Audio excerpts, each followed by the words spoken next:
Tricell. They helped fund the BSAA. What the hell are they doing here?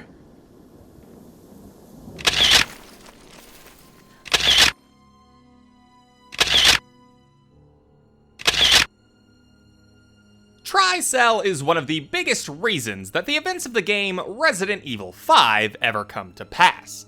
Tricell as an entity is a multi-industrial conglomerate company with a heavy prominence in global pharmaceuticals. As the name of the company would suggest, Tricell is made up of three major divisions or cells, those being shipping, natural resource development, and pharmaceuticals divisions, with the pharmaceuticals divisions gaining particular prominence after the fall of Umbrella in 2004. The virus broke out in a nearby mountain community, Raccoon City, and hit the peaceful little town with a devastating blow crippling its very foundation. Not taking any chances, the President of the United States ordered a contingency plan to sterilize Raccoon City. With the whole affair gone public, the United States government issued an indefinite suspension of business decree to Umbrella. Soon its stock prices crashed, and for all intents and purposes, Umbrella was finished.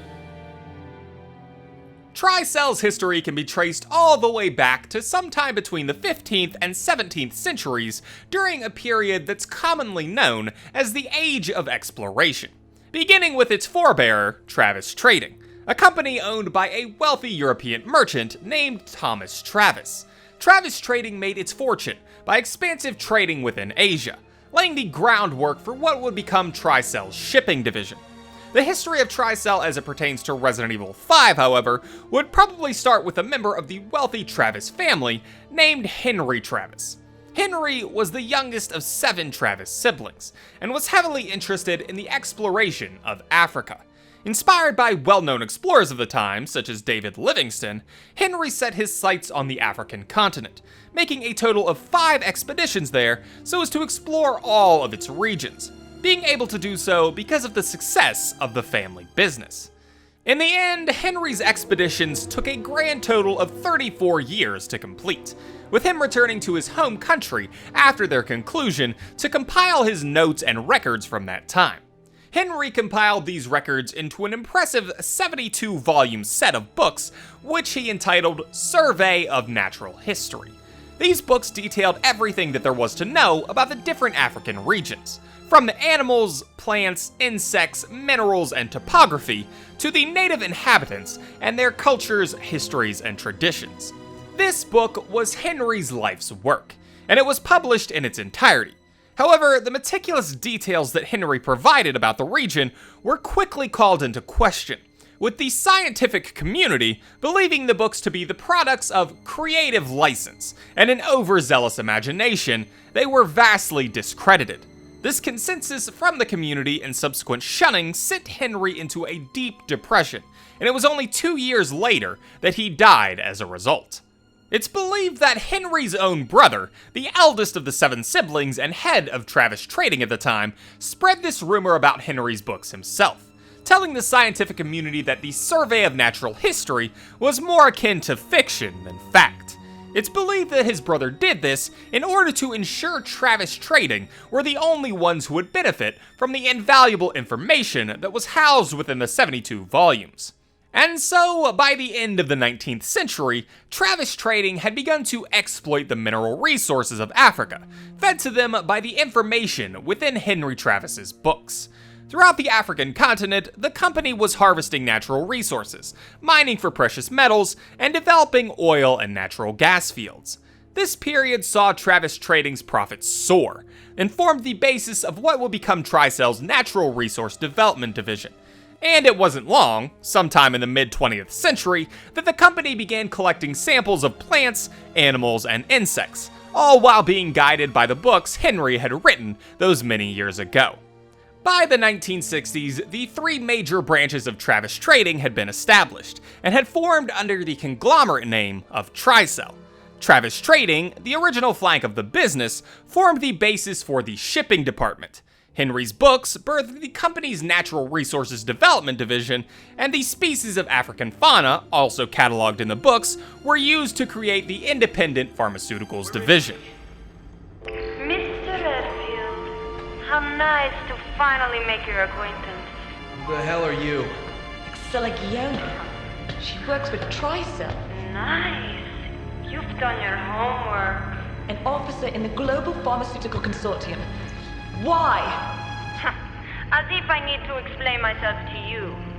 Although, weren't you two given orders to retreat? So it was you. Where is Jill? Jill, even if I did know, you think I would tell you? Cut the crap. Tell me where she is. As soon as you two are done with your little vigilante mission, you should leave. There's nothing here worth throwing your lives away for.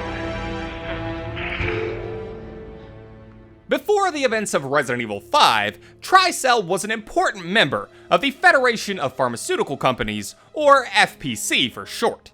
This federation consisted of a council of pharmaceutical corporations throughout the globe, with two of the most notable members being Tricell Inc. and the Umbrella Corporation. However, as could be expected, after Umbrella was indicted in the investigation of the Raccoon City incident for illegally developing biological weapons, the entire image of the FPC was stained. Umbrella had been a senior member of the Federation, not to mention the further damage when word got out that Umbrella was using its fellow medical corporations as suppliers for chemicals that they were then using for their bioweapons programs. This public pressure caused the FPC to found and fund the Bioterrorism Security Assessment Alliance, or BSAA, as a means to repair their damaged reputation, and Tricell was soon one of its leading benefactors. Despite this, Tricell was still very interested in the investment and development of bioweapons, which led them to develop the T-Abyss virus as seen in Resident Evil Revelations, and their acquisition of shady pharmaceutical giant Will Pharma's assets after their bankruptcy during the events of Resident Evil Degeneration.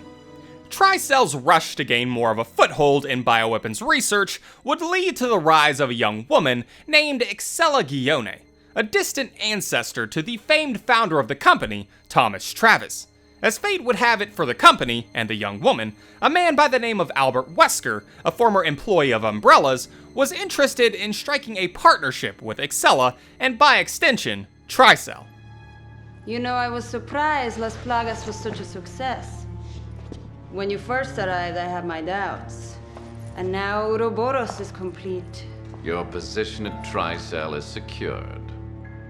Oh, I have my eyes set on something much bigger. You'll be needing a partner, right? Someone suitable to join you in your new world? I believe I've proven I'm worthy, haven't I? Perhaps you have. Excella and Wesker shared an ideal. They both believed that humanity needed a change, an evolution. However, Excella wasn't high enough in the organization to really bring about the transition that Wesker and she had in mind. So, Wesker offered her some of the research that he'd taken from Umbrella to leverage for standing within the company. With this invaluable information and some samples of Las Plagas Wesker had attained from Spain, Excella was soon in a position of power as the new CEO of Tricell's Africa division, allowing her to steer the company even deeper into the realm of bioterrorism. And so, with Wesker and Excella now at the helm of Tricell's operations in Africa, Wesker used notes that he'd taken from Umbrella and some personal records that he'd taken from his former boss, Oswell E. Spencer, and searched for a laboratory that Umbrella had set up in the region many years prior. This laboratory housed the origins of the progenitor virus in a place that the natives of the region had called the Stairway of the Sun, and it was here that the Ouroboros virus was born.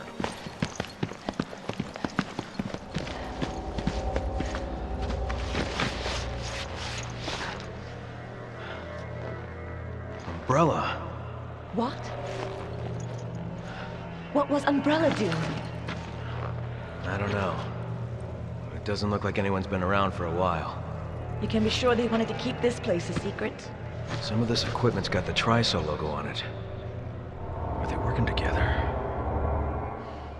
Unfortunately for Tricell, however, Excella and Wesker's plans would never come to fruition. ironically being stopped by the very BSAA to whom Tricell was a major donor. Once word got out about the company's vast number of human rights violations and the implication of Tricell's pharmaceuticals divisions dealing in the bioterrorism black market via Ricardo Irving, it wasn't long before the company went down the same road as Umbrella. And so ended the legacy of a company founded all the way back during the age of exploration, destroyed in part thanks to a distant descendant of the famed Travis name. What's up, Neil? Something's going down in Washington. Did you hear anything? What, the new virus? Come on. You know Tricell's history, right? Hello?